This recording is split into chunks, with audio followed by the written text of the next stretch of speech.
सिद्धाणम नमो सिद्धाणम नमो आयरियाणम नमो वज्रायाणम नमो लोये सवसाउणम। पंच परमिष्टि भगवंतों की, गणाचार्य भगवान विराग सागर जी महाराज की, पट्टाचार्य भगवान गुरुवर विशुद्ध सागर जी महाराज की,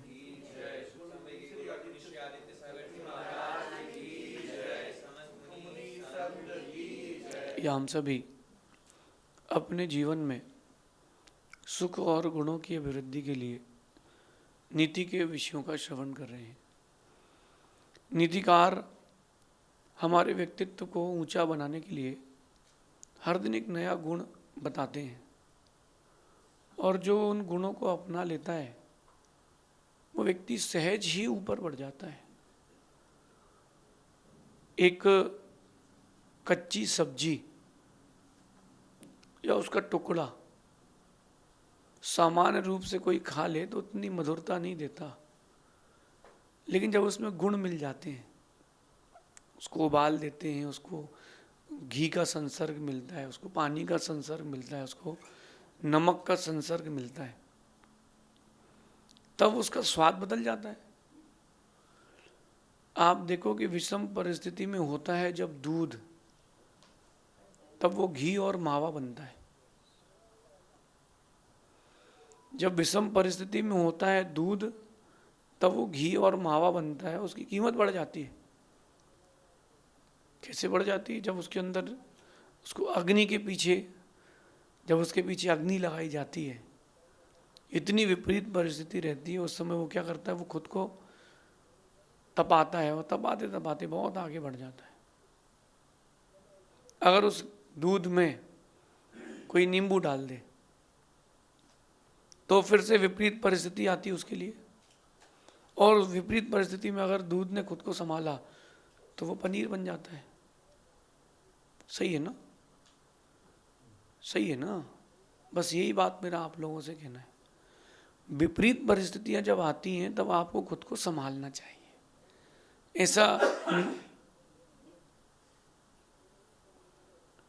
ऐसा नहीं करना चाहिए जिससे आपके गुण गिर जाएं। खुद को संभालना चाहिए। ये तो खुद को संभालने की बात है।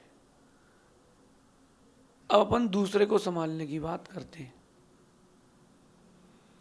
अगर आप चाहते हो कि आपके नियोग से किसी के जीवन का सुधार हो, कोई आपका प्रिय है जिसको आपको सुधारने की इच्छा होती है, तब आपका कर्तव्य बनता है कि टेक्निक से काम करें। बच्चा अगर किसी चीज़ की जिद कर रहा है और आपने अगर उसको 2 चांटे मार दिए हैं तो बात बिगड़ जाएगी। जो तुमने मारा है उसका हर्जाना भरना पड़ेगा, और जो चीज़ वो कह रहा है वो तो लाके देना ही पड़ेगी। तो किसी भी काम को करने के लिए आप टेक्निकली उस चीज़ को एक्सेप्ट करें। यद्यपि किसी के सुधारने से कोई नहीं सुधरता। आप कितने किसी को क्रिटिसाइज़ कर लो, जिसको नहीं सुधरना वो नहीं सुधरेगा, जिसको सुधरना है वही सुधरेगा। तो क्रिटिसाइज़ क्यों करें अपन किसी को? हम जब किसी को क्रिटिसाइज़ करते हैं या किसी के बारे में कुछ कहते हैं तो सबसे पहला ग्राफ हमारा गिरता है, दूसरे का कुछ नहीं हो रहा। क्योंकि अगर उसको सुधरना है तो वो सुधरेगा, उसको नहीं सुधरना तो नहीं सुधरेगा। आपके कहने से क्या हो जाएगा? अगर आपके कहने से कोई सुधर जाता तो क्या बात थी, दुनिया सुधर नहीं जाती पूरी? तो सबसे पहली बात तो है कि किसी को सुधारने का भाव जीवन में लाओ ही मत, क्योंकि आप किसी को नहीं सुधार सकते। और लंबे समय तक अगर कोई वो जीवन जी चुका है तो उसकी प्रकृति चेंज करना बड़ा मुश्किल है। एक बात आपको कहता हूँ कि 2 प्रकार के लोग साधु बनते हैं। एक वो जिन्होंने गृहस्थी नहीं देखी, और एक वो जिन्होंने गृहस्थी देखी है। यानी एक महावीर स्वामी की तरह बाल ब्रह्मचारी, और एक ऋषभ देव की तरह गृहस्थ होकर के जो दीक्षा लेते हैं। अब इन दोनों प्रकार के साधुओं में आप देखना, गुरु दोनों के पास एक से ही है, और दोनों को ही गुरु एक सी शिक्षा दे रहे हैं, समझा रहे हैं। लेकिन जो गृहस्थ है,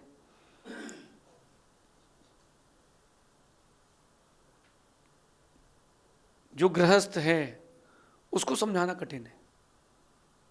4 बार समझाओगे तो भी नहीं समझेगा, क्योंकि उसको वो काम करने की आदत है। गलती उसकी नहीं है, गलती इस बात की कि लंबे समय तक वो उस चीज़ का अभ्यस्त है। गलती उसकी नहीं है, क्योंकि वो अभ्यस्त हो चुका है। अंदर से उसको प्रेरणा नहीं मिलती कि मैं छोड़ दूं, अंदर से प्रेरणा नहीं आती। और जिस दिन अंदर से प्रेरणा आती है तो वो भी छोड़ता है। क्या भगवान ऋषभदेव ने नहीं छोड़ा क्या? तो सबसे पहली बात कि किसी को सुधारने का भाव कभी आपके अंदर नहीं आना चाहिए। और अगर सुधारने का भाव आ रहा है तो ढंग से सुधारना चाहिए। जैसे कोई आपको विघ्न कर रहा हो, उसको बोलो ये खड़े हो, बाहर निकलो। आप किसी को विघ्न ना करो, आप बाहर चले जाए। आपके कारण और भी लोग डिस्टर्ब हो रहे हैं। समझदार व्यक्ति होगा तो एक्सेप्ट कर लेगा, समझदार नहीं होगा तो एक्सेप्ट नहीं कर पाएगा। ये सुधारने की टेक्निक बता रहा हूँ। क्या होता है, कई बार दूसरे को सुधारने के चक्कर में अपन अपना बिगाड़ कर लेते हैं और ज़्यादा कर लेते हैं। एक चीज़ मेरे पास बड़ी कॉमन जो आती है, पत्नी पति से कहती है कि मंदिर जाओ, पूजा अभिषेक करो, या कहती है गुटखा मत खाओ, जल्दी घर आओ। ये 4-5 चीज़ों के पीछे घर में लड़ाई होती है। अब पत्नी कह रही है कि मेरा पति जो है वो महाराज जी मंदिर नहीं जाता, हमारे बच्चे मंदिर नहीं जाते, हम क्या करें? दूसरे जो व्यक्ति है, भले तुम्हारे इस भाव का संबंध हो, वो धर्म नहीं कर रहा है, वो गुटखा नहीं छोड़ रहा, वो सिगरेट नहीं छोड़ रहा, तो कोई बात नहीं। किसी का पति शराब नहीं छोड़ रहा, कोई बात नहीं। एक समय तक समझाओ, फिर खुद को समझाओ कि ज़्यादा इसमें उलझोगे तो तुम्हारे भाव खराब हो जाएंगे और वो तुमसे बैर बना लेगा। समझाइश एक वक्त तक की अच्छी लगती है और एक तरीके से ही अच्छी लगती है। हर वक्त और हर समय समझाइश अच्छी नहीं रहती। फिर वो चीज़ों को सामने वाला निगलेक्ट करता है कि ये तो बोलते रहते हैं, बड़बड़ी करते रहते हैं। आज की नीति कह रही है कि अगर आप किसी के जीवन को सुधारने या परिवर्तन करने की इच्छा रखते हैं तो उसको दोष देकर के परिवर्तित ना करें, प्रेम देकर के परिवर्तित करिए। एक छोटी सी टेक्निक है। आप किसी को दोष देकर के पॉइंट आउट करके चेंज नहीं कर सकते, वो और एग्रेसिव हो जाएगा। अगर कोई लेट उठ रहा है तो उसको आप ये नहीं बोलो कि तुम कुंभकर्ण हो। आपने उसको जैसे ही कहा कि तुम तो कुंभकर्ण हो, तुम तो मर के कुंभकर्ण ही बनोगे। अरे तो कुंभकर्ण मर के हमारे घर में पैदा हो गया। अब आपने जो दोषारोपण किया है उसके ऊपर, दोषारोपण करने के बाद वो और हठी हो जाता है।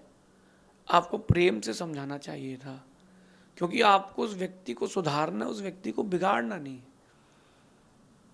एक माँ अपने बच्चे से कहती तू कुंभकर्ण है, काम का ना काज का, दुश्मन अनाज का। और बच्चा चटक गया। वहीं उसकी माँ को अगर जल्दी उठाना था तो क्या कहना चाहिए था, बेटा तू जल्दी उठेगा ना तो तू ज़्यादा पढ़ सकता है, तू जल्दी उठेगा तो ज़्यादा जी सकता है, तू जल्दी उठेगा ज़्यादा काम कर सकता है। ऐसा वो माँ अगर उस बच्चे को प्रेम से समझाती है कि तू अगर जल्दी उठेगा तो मेरा हाथ भी बटा देगा, बेटा मैं अकेली रहती हूँ, कुछ काम तू भी मेरा संभाल लेगा। तो वो माँ अगर प्रेम से अपने बच्चे को समझाती है तो बच्चे के अंदर चेंज आएगा। क्लास में, स्कूल में सभी पढ़े हैं, कुछ बच्चे ऐसे रहते थे वो जड, हिट लिस्ट में रहते थे, वो पिटते भी थे, झगड़ा भी करते थे, वहीं क्लास में भी रहते थे, सुधरते भी नहीं थे। टीचर उनको मारती भी थी, पीटती भी थी, पनिशमेंट भी मिलती थी, कान पकड़ के बाहर गेट पे खड़े भी रहते थे, क्लास में सबके सामने नी डाउन करते थे, मुर्गा बनाते थे, फिर भी वो बच्चे सुधरते नहीं थे, क्योंकि टीचर उनके ऊपर दोषारोपण कर देती है। जबकि वहीं टीचर अगर प्रेम से समझाए। एक फिल्म आई थी बहुत पहले, तारे ज़मीं पर, है ना, सुनना ध्यान से। माँ अपने बच्चे को समझाती है, उस चलचित्र में माँ अपने बच्चे को समझाती है, लेकिन माँ अपने बच्चे को समझती नहीं है। माँ उसको समझाती है कि तुझे मैथ्स पढ़ना है, तुझे साइंस पढ़ना है, लेकिन उसका दिमाग ही नहीं उस ओर है। जबकि वो पेंटिंग अच्छी करता था। अगर माँ उस अपने बच्चे को समझती तो दोषारोपण ना करके प्रेम देती। वहीं उसके लिए एक मेंटर बना, कोई गुरु बना, उसने उसको समझाया कि समझा। पहले उसने उसको 1 महीने समझा कि बच्चे की प्रकृति क्या है, ये अकेला है, बहुत हीण गया है, इसको ऐसा लग रहा है कि मैं किसी काम का नहीं हूँ। तो उसने उसको समझा, प्रेम दिया। प्रेम देते देते उसने उसको पढ़ाया भी और उसकी क्वालिटी भी डेवलप करी। एक बहुत बड़े बोर्ड में 2x2 के बोर्ड में उससे 8 लिखवाया। फिर उसी बोर्ड को उसने शॉर्ट करके छोटा किया और छोटा किया और छोटा करते करते एक दिन वो मैथ्स की जो बुक आती थी बॉक्स वाली, उस बॉक्स वाली बुक में उसने 8 लिखा। उतने बड़े से लेकर के उतने छोटे तक ले जाने के लिए उसके गुरु ने बहुत प्रयास किया, उसको समझाया नहीं, उसको समझा। तो अगर आप किसी को प्रेम से समझते हो और फिर उसके बाद आप उसको समझाते हो तो व्यक्ति चीज़ों को सुनता है, ग्रहण करता है। आप अगर डायरेक्ट पॉइंट आउट करते हो किसी को तो वो व्यक्ति फिर सुनता नहीं है। और मेरा एक बात कहना है कि हम कौन होते हैं किसी को सुधारने वाले? हमारा कर्तव्य बनता है कि हम ही व्यवस्थित हों। हमको ही व्यवस्थित होना पड़ेगा, दुनिया कभी नहीं सुधरेगी। आपको लगता है कि मैं लोगों को ट्रीट करता हूँ, लोगों से बातें करता हूँ, मेरी बातें सुन करके बहुत सारे लोग मुझसे कहते हैं कि मेरी लाइफ में बहुत बड़े बड़े चेंज आ गए। एक अभी भोपाल में अपने मोमडन बंधु आए थे, वो कह रहे थे कि आपको सुन सुन के मैंने मछली का व्यापार था बंद कर दिया। कई ऐसे भी सिंधी भाई हमारे पास आए जो कहते थे कि हमने कभी नॉनवेज और शराब हम रोज़ पीते थे, मैं टोटल बंद कर दिया, मैं वेजिटेरियन हो गया हूँ, बहुत व्यवस्थित हो गया हूँ, मैं जैन शैली में जी रहा हूँ। तो मैं ये नहीं मानता कि मेरे कहने से माने, मैं भी एक बहुत छोटा सा निमित्त बनाऊँ। उनके अंदर से आवाज़ आई है कि यार ये अपनी बात कर रहे हैं, ये बात अपने लिए कर रहे हैं, तो उस व्यक्ति ने मुझे स्वीकारा है। और जब तक उसको अंदर से प्रेम मिल रहा है तब तक वो स्वीकारेगा, और जिस दिन प्रेम बंद हो जाएगा वो स्वीकारना बंद कर देगा। ये टेक्निक है। आपको किसी को समझाना है, सुधारना है, आप चाहते कि उसके अंदर अच्छे अच्छे परिवर्तन आए, गुड चेंजेस आए, तो आपको ऐसे व्यक्ति के लिए प्रेम देना चाहिए। जितना आप अधिक प्रेम दोगे वो उतनी अधिक बात मानेगा। एक बच्चा यहाँ खेल रहा हो, बाहर हल्ला कर रहा हो, कितनी लोग जाके रोकें, वो नहीं मानता, और माँ कहती धीरे से इधर आ, जल्दी इधर आ, गोदी में बैठ जा, तो जाके बैठ जाता है। बाकी सब उस बच्चे को समझा रहे थे और माँ समझ चुकी थी कि इसको कैसे मनाना है। तो प्रेम देकर के अगर आप किसी से कोई काम कराना चाहते हो, आदमी आपके लिए सब कुछ कर देगा। और आप अगर दोष देकर के कराना चाहते हो, व्यक्ति तुम्हारा शत्रु बन जाएगा। सास का कर्तव्य बनता है कि बहू की प्रशंसा करे, बहू का कर्तव्य बनता है कि वो सास के प्रति समर्पित रहे। बस इतना सा काम है। बस अपने मायके चली जाती है, कुछ करती नहीं है, तो ये दोषारोपण दिया है। वहीं अगर वो मायके भी जाती है तो बेटा तू 2 दिन ज़्यादा रुका, कोई बात नहीं, जब घर पर आए तो प्रेम दो, लेकिन इतना भी मत दो कि चींटी लग जाए। एक लिमिट होती है हर चीज़ की, उससे अधिक दोगे तो वो चीज़ें फिर बिगड़ेगा, बच्चा आपका बिगड़ेगा। सभी चीज़ों को बैलेंस करके आपको समझना पड़ेगा। तो दोष ना दें। अगर कोई काम किसी से बिगड़ भी जाए तो दोष ना दें। मैंने एक दंपत्ति को देखा, नई नई शादी हुई, शादी को 15 दिन हुए होंगे।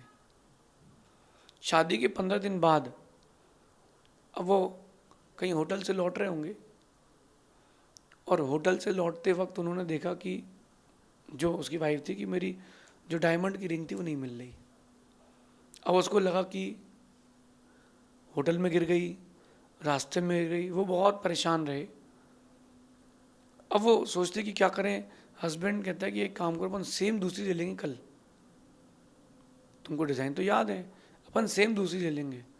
तो वाइफ समझदार थी, कहती नहीं, अगर सेम दूसरी ले ली और कहीं वो अंगूठी घर पे ही मिल गई तो फिर माँ मुझ पर कभी विश्वास नहीं करेगी। तो बोले क्या करना चाहिए? वो समझदार थी वाइफ, बोले मैं मम्मी को सब कुछ बता दूंगी। गई सुबह, उसने कहा खाना बनाते समय मम्मी गलती हो गई, वो मेरी डायमंड की रिंग गिर गई मम्मी, वो मिल ही नहीं रही, हमने बहुत ढूंढ लिया, हम 2 दिन से ढूंढ रहे मम्मी मिल नहीं रही, तो मैंने आपको सच बता दिया है। जो उसकी सास थी वो कहती बेटा कोई बात नहीं, अगली बार चीज़ों को संभाल के रखना। उसकी सास ने दोषारोपण नहीं दिया कि तुम लापरवाह हो, अभी तो नई नई शादी हुई है, अभी से तुम्हारे ये लक्षण हैं। नहीं नहीं, उसने कहा बेटा कोई बात नहीं, अगली बार ध्यान रखना, अगली बार गलती नहीं करना, चीज़ों को संभाल के रखना, बहुत मेहनत से कमाते हैं अपन। उसने कहा जी मम्मी जी। कोई डांटा डूटी नहीं हुई। घर में सफाई चल रही थी दीपावली की, सोफे के नीचे वो अंगूठी निकल गई 2 महीने बाद। 2 महीने बाद वो अंगूठी निकल गई, अंगूठी की अंगूठी मिल गई। परस्पर का जो प्रेम था वो प्रेम बना ही है, क्योंकि एक दूसरे के ऊपर दोषारोपण नहीं हुआ। जहां प्रेम से वार्ता होती है वहां चीजें बनती है, जहां दोषारोपण करते वहां चीजें बिगड़ती है। गैस में दूध रखा था, उबल गया, उफन गया, नीचे गिर गया, अब वो दूध तो जमीन पर जा चुका है, तो अब दूध तो व्यर्थ हो चुका है, क्यों अपनी प्रीति क्यों तुम मिटा रहे हो? दूध तो मिट चुका है। प्रीति मत मिटाओ, और दोषारोपण करके आप अपनी प्रीति खत्म कर लेते हो। इसलिए कह रहे हैं कि अगर बिना प्रेम दिए आप परिवर्तन चाहते हो तो समझ लेना कि आप बिना बीज के वृक्ष चाहते हो। आप किसी को प्रेम दो तो वो परिवर्तन ज़रूर लाएगा। आज के यूथ के लिए उनके माता पिता मेरे पास आके कहते हैं कि हमारे बच्चे बिगड़ चुके हैं, सुधर ही नहीं रहे हैं। आप अपने बच्चों की कमी गिनाते हो, आप अपने बच्चों को गलती गिनाते हो, तो उसको गलतियां दिखती, दोष दिखते हैं। अरे कभी उसकी प्रशंसा भी तो करो। हर माँ आके यही कहती है कि मेरा बेटा ऐसा है और मेरा बेटा वैसा है। कभी ये भी तो बोलो कि मेरा बेटा मेरी सेवा भी करता है, मेरी बातें भी मानता है, बस एक ही कमी है। तो आप अगर उसकी प्रशंसा करोगे, उसको प्रेम दोगे, तो वो आपकी बात मानेगा। आपको भी कोई प्रेम देता है तो आप उसकी बातें मानते हो। और जब कोई आपके ऊपर रूडली बोलता है तो आप बोलते अब तो ऐसे ही करेंगे, तेरे को जो करते बने सो कर ले, अब तो ऐसे ही करेंगे। तो जब अपने अंदर ये चीज़ आती है तो दूसरे के अंदर भी तो आएगी। अगर आप प्रेम दिए बिना किसी को परिवर्तित करना चाहते हो तो बिना बीज के वृक्ष की इच्छा रखते हो। वृक्ष चाहिए तो बीज कंपलसरी है। अगर आप परिवर्तित चाहते हो तो प्रेम देना भी कंपलसरी है। बड़े काम के लिए तरकीब भी बड़ी होना चाहिए, तभी आपका काम जल्दी सफल होगा। तरकीब है, आपको किसी के अंदर चेंज लाना है, ये तरकीब है। बड़ा प्रेम से समझा के बात करो। जल्दी जल्दी में सब्जी बनाओ आप तो छिलके के साथ बहुत सारी चीज़ें एक्स्ट्रा निकल जाती हैं। जब प्रेम से धीरे धीरे बनाते हो तो कम निकलती। कभी आप लोगों ने केले की चिप्स बनाई होगी, धीरे से छिलका निकालते हैं ताकि केला अंदर का जो माल है वो वेस्ट ना हो जाए। ऐसी जल्दीबाजी में कोई काम करोगे तो चीज़ें बिगड़ जाएंगी। धीरे धीरे करो, प्रेम पूर्वक करो, तो चीज़ें आपकी हमेशा बनी रहेंगी। जो प्रेम देकर के परिवर्तन करते हैं नियम से, उनके साथ अच्छे परिवर्तन देखने मिलते हैं। मित्रों की वृद्धि होती है, शत्रु उनके घटते हैं, ऐसा समझना। शेष आगे देखेंगे। भगवान महावीर स्वामी की